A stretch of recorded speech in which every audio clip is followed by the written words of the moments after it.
What's up, guys? Welcome back to the TheSlamDuncan YouTube channel. This is my recap of the Bulls versus Nuggets game. Bulls lose 112 to 118. Really a close game, definitely a crunch time game, and unfortunately the Bulls aren't able to close this one out. As it's been kind of common this entire season that the Bulls have not been able to close out those really tight games. They've won a couple, but they've definitely lost a lot this season. But I think it's actually good that they're getting to this point, though, because if you think about last season, it was never really at this point. But before we get into this video, which I'm going to kind of break down the game and also a little bit of footage. Make sure you hit that like button if you're new to the channel, especially if you're a Bulls fan. Hit that subscribe button. I'm a big Bulls fan. I'm making Bulls content basically after every single game or at least twice a week. So make sure you hit that subscribe button and go ahead and leave in the comment section down below your thoughts on this game. This is a tough loss for the Bulls, but I overall thought this was a pretty good game for the Bulls. But kind of just start off with some like stats initially. Just Bulls did not shoot very well from the field, and not anywhere really. Not from three, not from the free throw line, and not overall. I thought the Nuggets defense was pretty good today. It definitely was not like on point. It wasn't, like completely locked in, but the Bulls definitely did struggle against this Nuggets defense, especially their length. The Nuggets did such a great job of containing Zach LaVine this game. I think this is the first team that really did it really well. The other team I thought did it really well was the Magic. But then we saw Zach, the next game against the Magic completely destroy them. But this team did such a great job of making sure LaVine did not have any ability to make any sort of decisions with the ball in his hands. Because as we all know, Zach with the ball in his hands is when he's most lethal. And this Nuggets team was double teaming him any time possible. Like it was at every single moment they were if they could double team him and feel comfortable with it, they would double team him, and that was all night. And with that being in mind, because we saw this against the Phoenix Suns as well, the others had to step up tonight. And this is where it's like Zach needs help. We're starting to see really why he needs help. And unfortunately, Garrett Temple really did not play that well. Wendell Carter Jr. did not bring anything offensively. Patrick Williams, his stat line looks okay, but he did not start off the game very well. And Kobe White definitely showed up tonight. But in the second half, he was very bad in the first half, but I thought he played an incredible third quarter and a really good fourth. But it was mostly just Kobe White and Thaddeus Young, and I guess at times Denzel Valentine, but him shooting 15 times is not good. Those guys showed up, and the rest of the team, in my opinion, really did not. Patrick Williams did definitely show up in the second half, but not in the first half. And Satoransky, I think I'll give him a pass for this game, but he needs to, I think, to play better. He missed some wide open opportunities. Bulls, unfortunately, while they were in the middle of their comeback in the second and third quarters, where they really just stuck around and then they took the lead at the beginning of the fourth quarter. But during the third quarter specifically, they had such a problem of making layups, and I thought, if they just made their layups in the third quarter, and they were like easy shots, by the way, they would have been leading at the end of the third quarter, and then who knows how big their lead would have gotten in the fourth, because the Nuggets probably would have been a little bit in more scramble mode, but, unfortunately, guys will miss those layups sometimes. Bulls, I thought, did a good job this game. Overall, I think with Zach LaVine not having like that incredible night that we're used to seeing in February, right? He only had 23 points, but, as you can see, his shooting was a little bit off. He only made 1 of 8 from three-point range is not very usual for Zach. But even when he was struggling like this, I thought he did a good job of contributing in other areas. One, I thought his defense was actually pretty good tonight. A lot of people won't talk about that at all, but I think when he mostly guarded Will Barton tonight, and I think, did a pretty good job on Will Barton tonight. Especially when Will Barton's trying to go over the screens against Jokic. I think Zach did actually a pretty good job. And then, obviously, his rebounding was very big tonight because that allowed the Bulls to push the ball. And the Bulls, I think, had 20-something. It was like around 24, 26 fast break points. And that's the reason why Zach's rebounding was so effective, and also Kobe White's rebounding, because these guys would get it and just go. And that was really effective against the Denver Nuggets, because once Denver was in their half-court defense, it was so tough to score on them. So, good job by the guards tonight, but contributing in other ways, especially when their shot wasn't going down. But with Zach not having that really efficient game where he can basically score at will, and Thaddeus Young, while he played an incredible second half, he did not play that well in the first half, and he was not getting the amount of opportunities that he usually gets. I thought that the Bulls did such a good job of staying in this game as a team, especially with Kobe White. Kobe White sparked the comeback in the third quarter, but I was more just impressed that once the Bulls came out flat, they got punched in the mouth in the first quarter. They hung around in that second quarter, and that was where I was most impressed with this team. And it wasn't necessarily the comeback; it was that in the second quarter, this team hung around and they finished the quarter strong. Therefore, that allowed them to have the chance to come back in the third, and then they made it a really close game at the end of the fourth.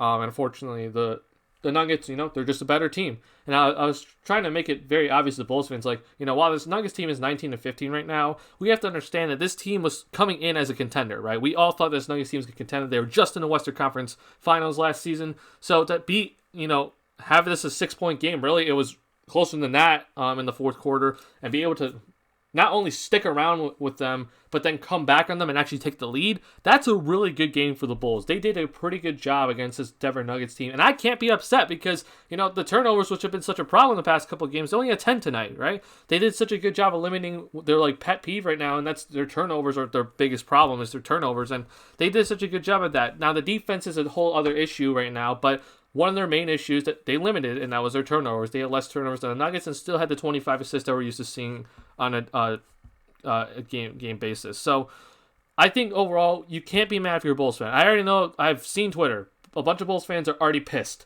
And I don't understand. I talked about it last video. It's like, if you think this Bulls team should be a guaranteed playoff team, you're absolutely stupid, and I don't know what to tell you.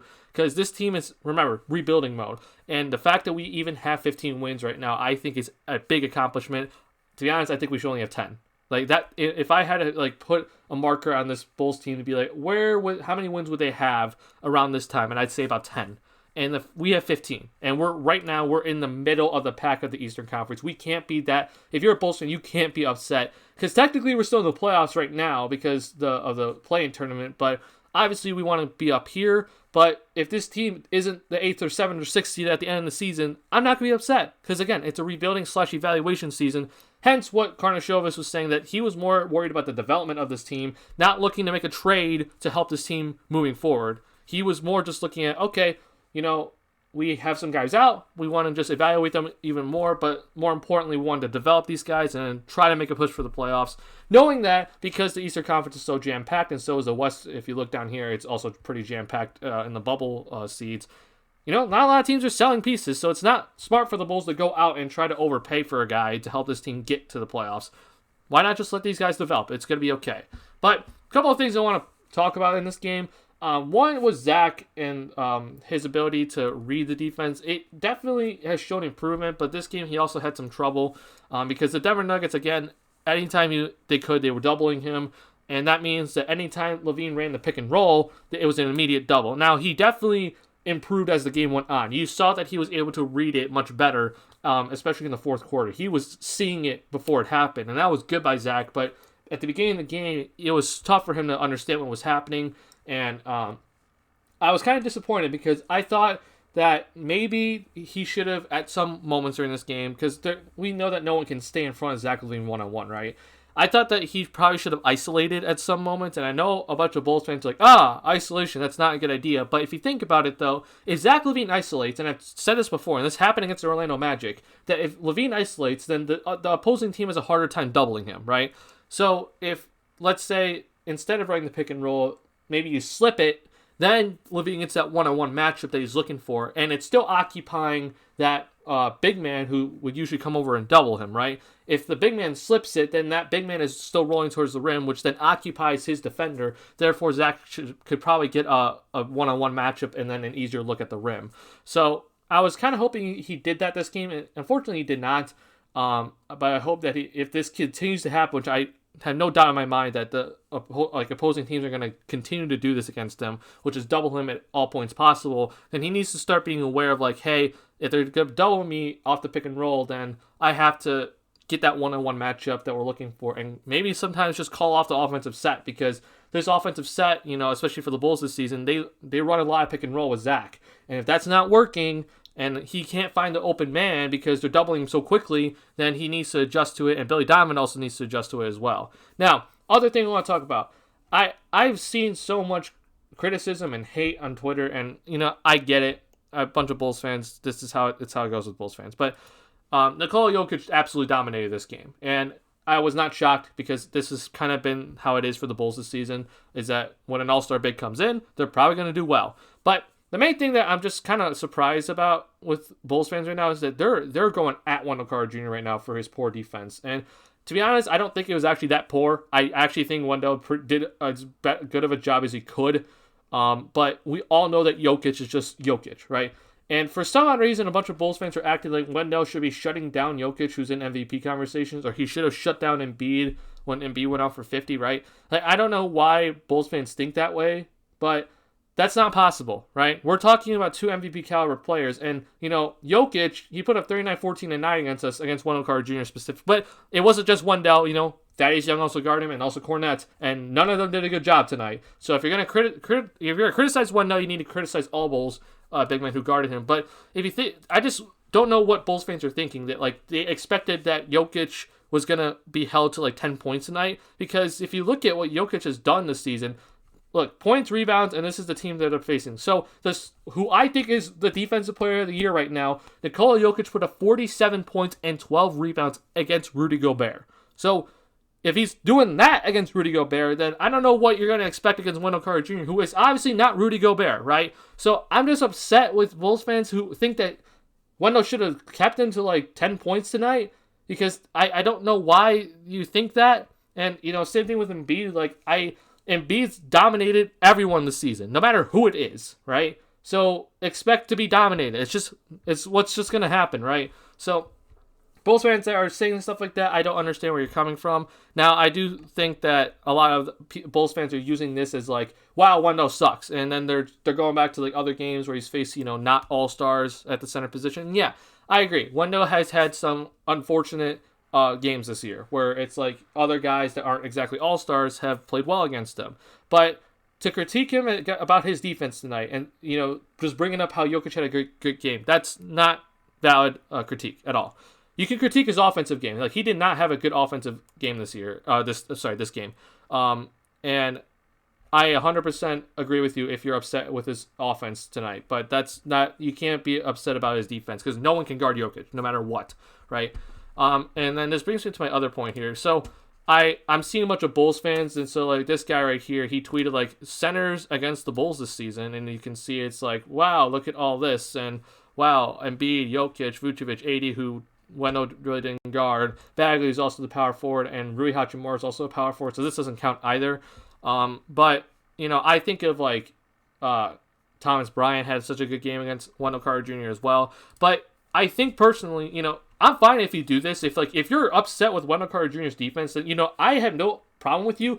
But you have to do this to every single player. And then I did this. So I then went through all the Bulls games, and I'm like, okay, so let's go through all the games where all, the opponent point guard has such a good game against us. So I'm like, if we're going to pick on Wendell Carter Jr., then I guess we have to pick on Kobe White as well. Because I even tweeted after this game that I feel like a bunch of Bulls fans that if Wendell Carter Jr. is guarding a guy and then that guy has like, a great game and goes off, I feel like a bunch of Bulls fans immediately jump on that. They're like, wow, Wendell sucks. Wow, he needs to do better defensively. But when, a different guy, usually not the center, goes off, then it's like there's crickets. Like, I don't hear anybody criticizing that player for their bad defense. Like, we just talk about Zach LaVine's bad defense, which isn't that bad at all this season.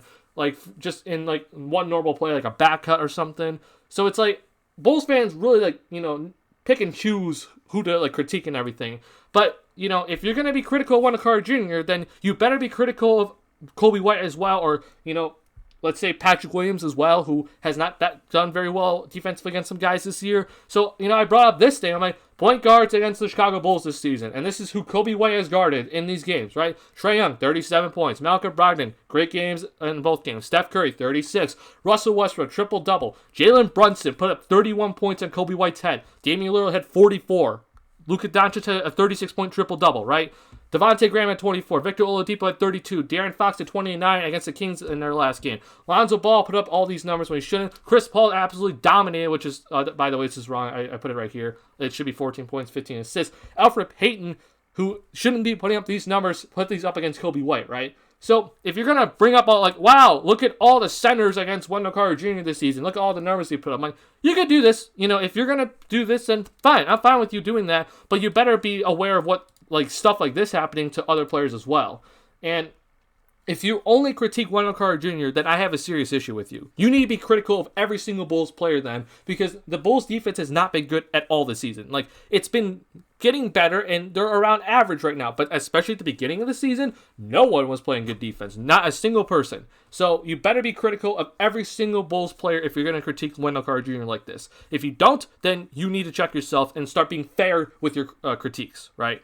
So just bringing this up to kind of show you guys, like, hey, I'm fine with you being critical of Wendell Carter Jr., but you better be critical of all the other players as well. Because, I remember when Jeremy Grant put up 42 or something like that against us, like that game when the Bulls came back, right? But no one said a word about Patrick Williams' defense that game. And Patrick Williams got absolutely smoked by Jeremy Grant that game. And, everyone keeps saying Wendell Carter Jr. is supposed to be a good defender, right? Like, what is this? I'm like, well, Patrick Williams is supposed to be a good defender as well, but Jeremy Grant put up a 40-piece on his head, right? What about Julius Randle when he put up like a 40-piece against the Chicago Bulls on who?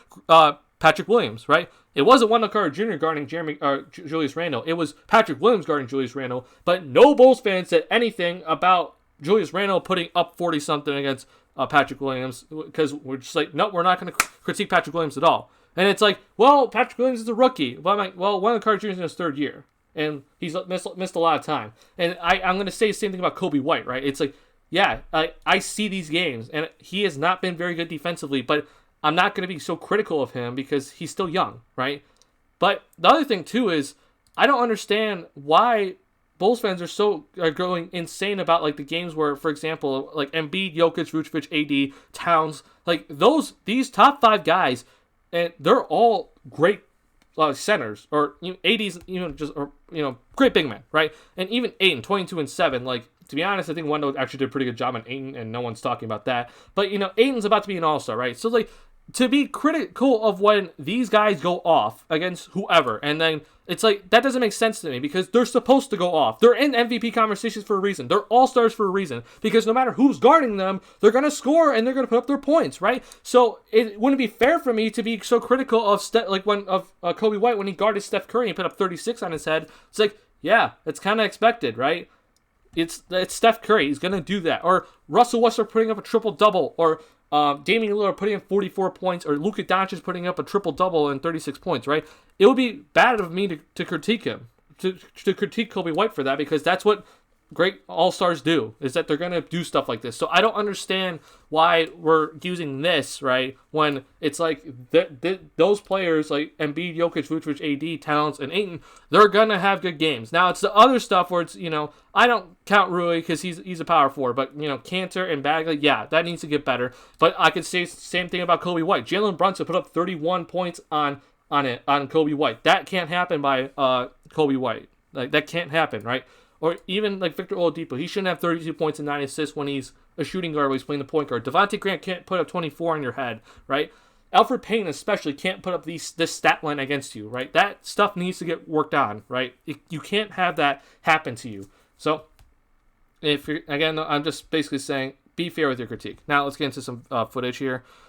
The first thing I'm going to show you, I'm sure you've seen this everywhere, and it's broken down by a bunch of people, but I specifically just want to talk about this because a lot of Bulls fans are like, why aren't we double teaming? And Stacey King was calling out, like, why aren't we double teaming Jokic here? And I'm like, the reason why we're not double teaming him is because he is such a good passer. So you can make a mistake for half a second, and he's going to find that open man, and then the possession's ruined, right? So this is the reason why we did not double team Jokic, because we tried to double team him here, and clearly this team just does not have the defensive awareness yet to double team a guy like this, because we're going to get back cut. And this is, not on the young guys. This is on a veteran in Garrett Temple, right?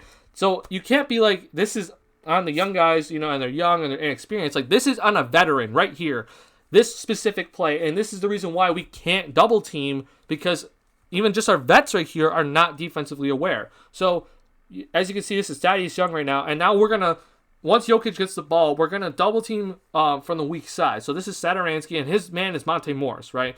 But if you double team from the weak side, which I like to double team from the weak side personally, I would rather not from the top side. But when you double team from the weak side, it is a harder pass, an over the shoulder pass to the corner or wherever you're throwing it in baseline, wherever. It's a harder pass than throwing to the top of the key, right? But you need to have the right defensive rotations and awareness to pull this off, or else it's going to end up in something like this. So as you can see, dribble. Now, just in that split second, Garrett Temple made a big mistake, and that's he did not see that Michael Porter Jr. wasn't moving over. And this is on Garrett Temple, right? His job is to cover the weak side pass or the weak side option, the main weak side option, because Satoransky came over and double teamed from the weak side. Now it's up to Garrett Temple. So if Michael Porter Jr. is coming, then he needs to get that man, because then it's up to Kobe White to guard Monte Morris and his man up here in Will Barton, right? But if Michael Porter Jr. is just stuck in the corner, then it's up to Garrett Temple to take that away. Therefore, then Kobe White can guard these two people up here. And if that pass is thrown out, then everyone then rotates. And remember, everyone's on a string on defense. But because of this right here, as you saw, you double team it in that split second, you make that one mistake, and you're not paying attention. Michael Porter Jr. cuts, Garrett Temple's not aware, and there's the pass by Jokic, who's one of the best passers in the league, and then it's an and one layup for Michael Porter Jr. This is the reason why we couldn't double team Jokic, is because this team isn't aware right now. They don't understand, like, when we double somebody that we need to be here or rotate to here, right? So, and this is on a vet. This isn't on any of the young guys. This is on a vet. And that's the type of stuff where it's like, it sucks because it's like, you're a vet. You're supposed to be setting the example for our young guys. And this is just bad defense by Garrett Temple and just poor awareness. And I thought he did not have that good of a game at all. And this shows why. He was not ready to come to play tonight. So now let's talk about this. So it's like, what do you do now? And then this is when the Bulls took the lead, but now Jokic just came back in the game, and this is what's going to happen. The Nuggets are going to ride their all-star and potential MVP, which I think Embiid's MVP right now. But this is what's going to happen, right? So now it's a simple pick and roll. Wendell Carter Jr. comes down to help, and that's perfect. Now it allowed Kobe White to get back. Now Monte Morris had to throw it out, but now it's a one-on-one, and it's like, no one could guard Jokic. Not even Rudy Gobert could guard Jokic. I just showed you that Jokic put a 47 in Rudy Gobert, right? So I don't expect Wendell Carter Jr. to be able to stop Jokic here, right? So what is he going to do? How can this team do better? And me personally, I would rather make someone else in the Nuggets besides Jokic make a decision with the basketball. Same thing with what the Nuggets did to LaVine today, is that they made, anytime LaVine was in the pick and roll, they double LaVine, therefore making someone else make a decision with the basketball. So he had to force it out. Someone else has to make a decision, right? I would do the same thing here and then live with the result. But unfortunately, this Denver Nuggets team is so good that you got guys that can do a bunch of things, therefore drive or shoot really well or pass really well. So it's hard, right? There isn't really that much of like an obvious option to be like, let's do this instead. So right here, though, this is what I would personally do, and I would just have to live with the result, right? I think the weak man right here on the floor is PJ Dozier, right? So exploit that. Make him do something with the ball. Don't let Jokic just kind of roll to the rim or get an easy layup, right? So instead, though, it's just a one-on-one here. And to me, this is what drives me nuts, is that you got these three guys on all here on the strong side, and I'm just thinking, like, this is poor spacing technically, but unfortunately, because everyone's moving so much, it's kind of hard. But in my opinion, I think Denzel, or maybe even Kobe White in this situation, someone has to come off here and then help Wendell Carter Jr. and tell Wendell, hey, force us to us, right? So force Jokic to his right, because then we got guys here to help you. So that needs to be communicated, but also just there needs to be help here. But as you can see, there is no help, right? And so, therefore, even with all this happening, where clearly you can have two guys guard these three guys easily, and someone can help double team and force a pass out, nothing's happening, and it's just a simple hook shot for Jokic, right? And that's just not guardable, right? This is where I'm like, something needs to happen here. And I don't know what Billy Donovan wants. I think Billy Donovan recognized from what I showed you in this clip that double teaming is just not going to work because guys don't know where to rotate or when to be aware of a pass, right? So I think that's the reason why, down in the fourth quarter, there was just no double team on Jokic. But I think moving forward, no matter who's at center, someone needs to come over, and whoever's on PJ Dozier, right, needs to come over and help and force PJ Dozier to then do something with the basketball. Because I would rather have him take a shot or make a pass or drive to the rim than have Jokic do all what I just said, make a shot, pass, or drive to the rim. I'd rather have this guy do it instead of the all-star. So that's me personally, but I'm not the coach. I hope the Bulls can address this as the season goes on, because it's not like getting a great defensive center like Miles Turner or Rudy Gobert is going to help you right in this situation. Yeah, it could help the one-on-one matchup, but Jokic is still so skilled that he still is probably going to score no matter what. So it's up to the Bulls to get their defensive scheme right so that they're actually able to guard this, and then hopefully then make PJ Dozier make a bad decision. Right? So it's not like changing personnel is going to really help the Bulls that much. And while I do think Wendell does need to be better defensively, it's not all on him, right? Guarding a guy like Jokic, it has to be team defense. It can't just be individual defense, because as we've seen, Jokic, no matter what, even against great team defenses like the Utah Jazz, put up 47 points on their head, right? And that just shows that Jokic is unguardable. So hope you guys enjoyed this video. Hope you got something out of like my little tiny film session. I don't know who the Bulls face next. I'm going to check that right now. But I'm hoping that the Bulls can, I guess it's the Pelicans, it looks like. But hoping the Bulls, when they move forward, especially so like now we're about to face Zion, right? And he's also a post-up player. Like, they need to understand when to double team, and then if they do double team, whether from the top side or the weak side, they need to understand the rotations and which guys guard who. And then if that pass is thrown out, guys got to react instantly. There is no time for you to have that little mental error, because if you do have that mental error, it's going to end up in something like this. So against Zion, which is a guy you might have to double team against New Orleans, like, Bulls need to have that ready to go and be ready to stop Zion from just taking that one-on-one matchup and therefore making someone else shoot the basketball or make the decision with the basketball. So hopefully they can do that against New Orleans. I'll see you guys after that New Orleans game on Wednesday. Hope you guys enjoyed this video. If you did, make sure you hit that like button. If you're new to the channel, hit that subscribe button. I'll see you guys in the next video. Peace.